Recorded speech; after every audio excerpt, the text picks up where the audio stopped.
इस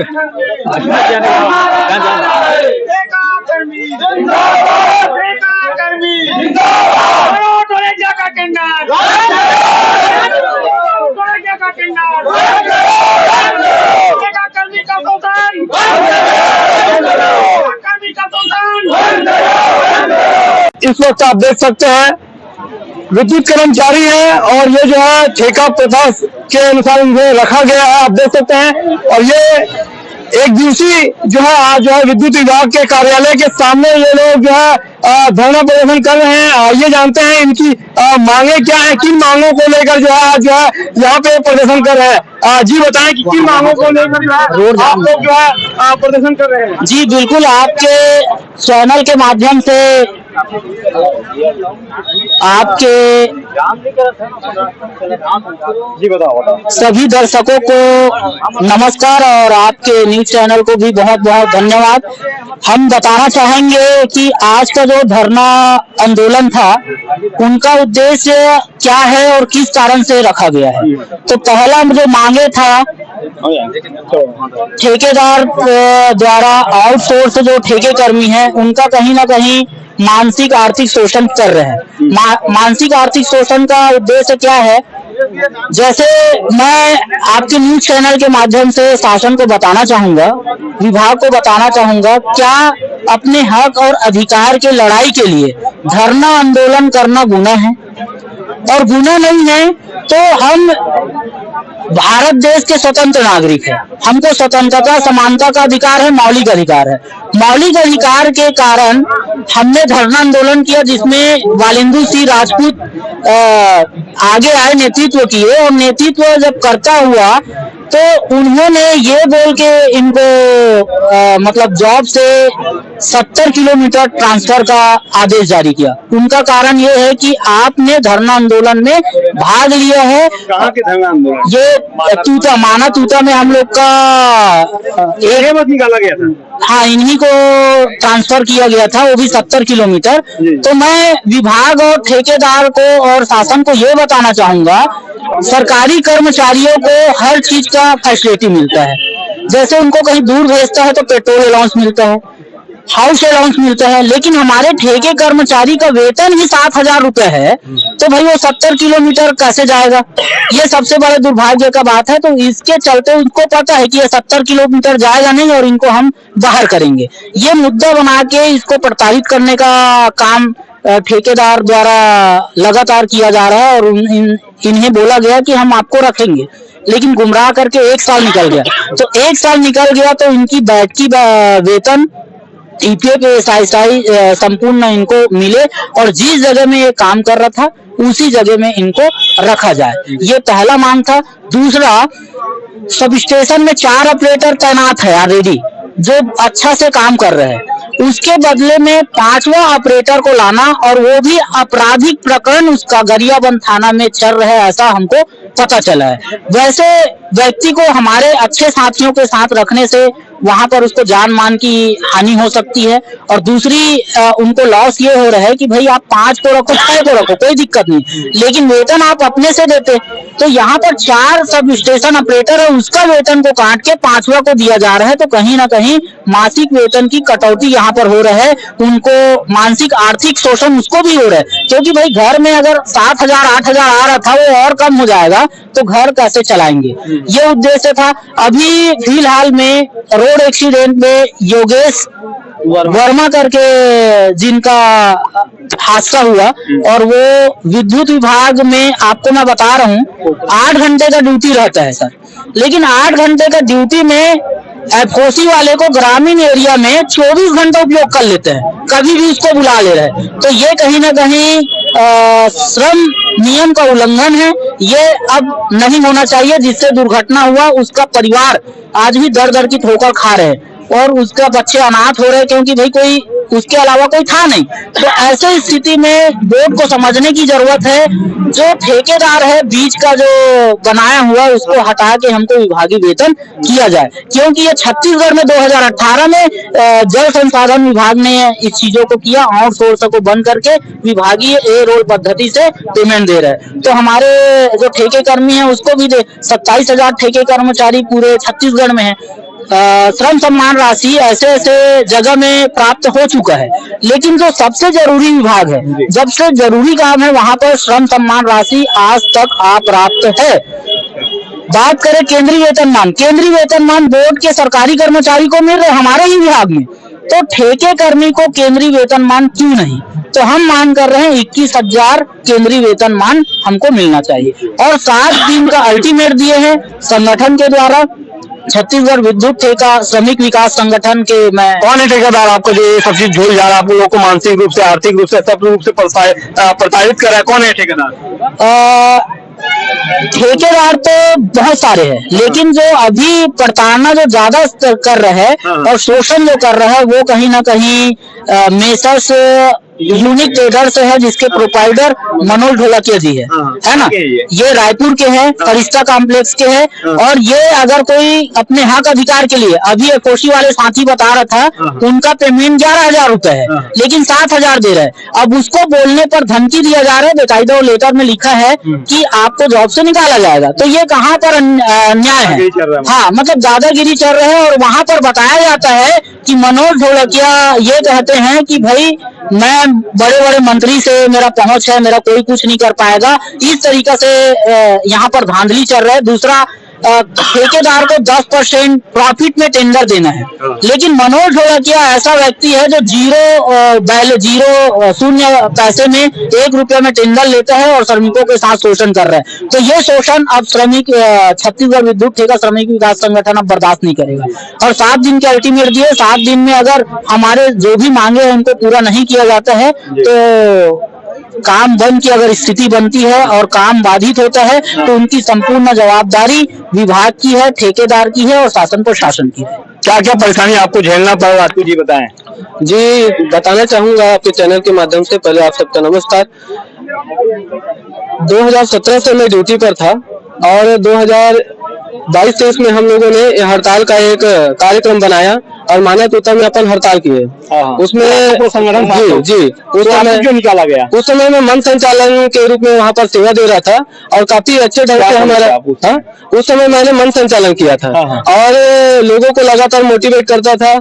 संगठन का पूरा कहना चाहिए काम मुझको दिया गया था और मैंने लगातार जो है व्हाट्सएप ग्रुप के माध्यम से लोगों को इंकरेज किया, इन चीजों के लिए मोटिवेट किया और सभी ने बढ़ चढ़ के इसमें भाग लिया। उसके बाद में जब हड़ताल हमारा प्रगति पर था तो एमडी साहब के द्वारा हम लोगों को समझौता के लिए बुलाया गया। वहाँ पर ये समझौता हुआ कि ठीक है, आप लोगों की जो मांगे हैं उसे 15 दिन के अंदर पूरा किया जाएगा और 15 दिन के भीतर अगर पूरा नहीं होता है तो आप लोग जो भी डिसीजन लेंगे उसके लिए हम तैयार हैं। तो उसी पर मैंने एक लेटर लिख के एक मैसेज लिखा था कि 15 दिन पूरे हो गए महोदय और आप लोगों ने हड़ताल की प्रतिबद्धता व्यक्त की थी, क्योंकि हमारी मांगे पूरी नहीं हुई तो हमें हड़ताल करना चाहिए। बस इतना ही वर्ड मैंने लिखा था वहाँ पर और इन चीजों को लेकर के मनोज ढोलकिया जी ने मुझको लेटर भेज दिया कि आपने जो है कोर्ट की अवमानना की है। कैसे टाइप का अवमानना? अवमानना का मतलब ये है कि संघ के ऊपर केस चल रहा है और तुमने जो है सब लोगों को भड़काया है, इस टाइप का मुझको लेटर आया। तो मैंने उसमें स्पष्टीकरण दिया कि चूंकि मैं जो है संगठन का कर्मचारी हूँ और मेरी सदस्यता क्रमांक ये है, तो इसकी वजह से मैंने जो है अपने हक अधिकार के लिए अपनी मांगे रखी है।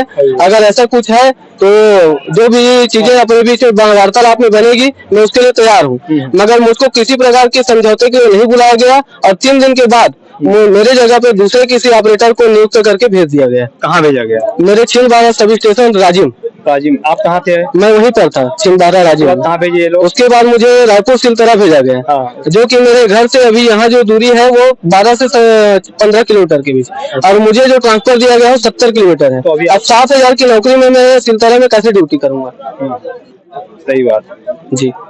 देख सकते हैं यहाँ पे ठेका कर्मी किस प्रकार यहाँ पे प्रताड़ित है। एक ठेकेदार जो है बताया जा रहा है कि शून्य के रूप में क्या लेता है, वो टेंडर लेता है ना। तो ये एक प्रकार से समझ सकते हैं किस प्रकार से यहाँ पे झोल झाल चल रहा है। इस पर आखिर प्रशासनिक अधिकारी या जिम्मेदार नेता आखिर क्यों ध्यान नहीं दे रही है, समझते पर आइए और कुछ लोगों से जानना चाहेंगे। जी क्या कहना चाहेंगे? मेरा नाम रविदास बघेल है।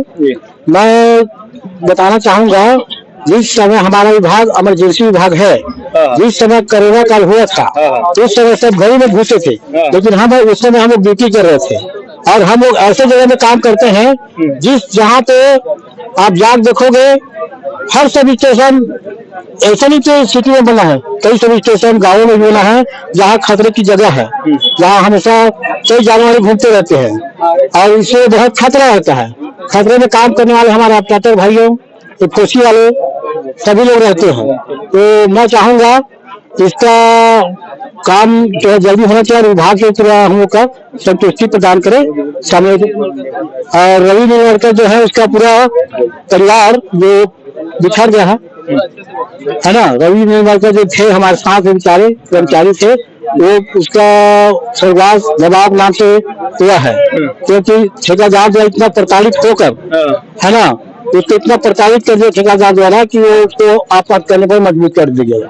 आज तक उसका मुआवजा वाला कुछ नहीं, लिखित में लिख कर ही में रखा हो है ना, जिसमें अधिकारी का, कर्मचारी का, ठेकेदार के नाम सहित उसको दबाया गया है। इसका जांच होना चाहिए। उसके हम लोग, अगर आप लोग की मांगे अगर नहीं मानी जाती है तो आगामी आप लोग की क्या रणनीति रहेगी? आगामी अगर हम लोग को बात नहीं आती, अभी तो 7 दिन से करता है, जब हम लोग यहाँ पे फिर 7 दिन के टाइम दिए गए हैं, उसके बाद हम लोग तो काम बंद हड़ताल करेंगे है ना, और उसके पश्चात पूरे प्रदेश स्तरीय में भी होगा, प्रदेश स्तरीय में पूरा काम बंद हड़ताल होगा, जिससे हमारी मांगों को पूरा करना पड़ेगा शासन को। देख सकते हैं यहाँ पे आक्रोशित तो व्यक्त कर रहे हैं और भी कुछ बातें जानते हैं। आज जो यहाँ पे डीसर आए थे, क्या उनसे बातचीत हुई और क्या निष्कर्ष निकला, क्या बताया? क्या साहब ने आश्वासन दिया है कि 7 दिन के भीतर जो उनसे हो पाएगा उस चीजों को मैं क्लियर करूंगा और जो नहीं हो पाएगा उसके लिए मैं आगे बात करूंगा।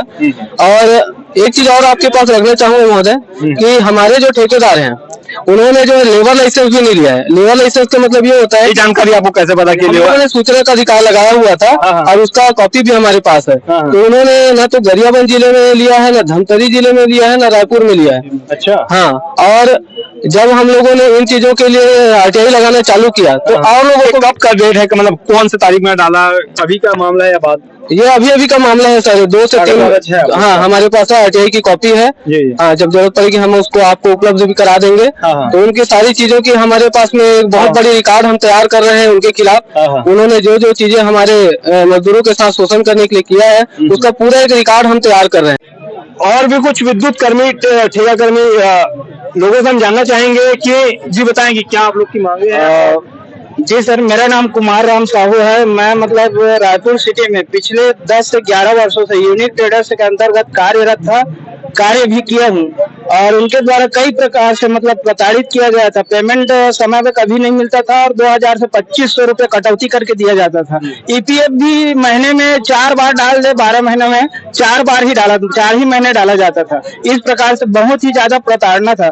इस मैटर पे हम लोग अब हड़ताल में गए थे 2023 में। उसके बाद हमारे 12 मतलब रायपुर सिटी में 10 कर्मचारियों को बाहर कर दिया गया हड़ताल के दौरान, केवल अपनी जायज मांगों को रखने गए थे हड़ताल पे, और है ना। उसके बाद कई बार मतलब अधिकारी लोगों के पास भी बात कर लिए, उनके पास भी बात कर लिए, तो बोलता है जब तक आप लोग लिखित में नहीं दोगे कि हम लोग हड़ताल में नहीं जाएंगे या तो हमारा पूरा पेमेंट क्लियर हो गया है अब तक का, तब तक आपको नहीं रखा जाएगा, ऐसा बोलता है।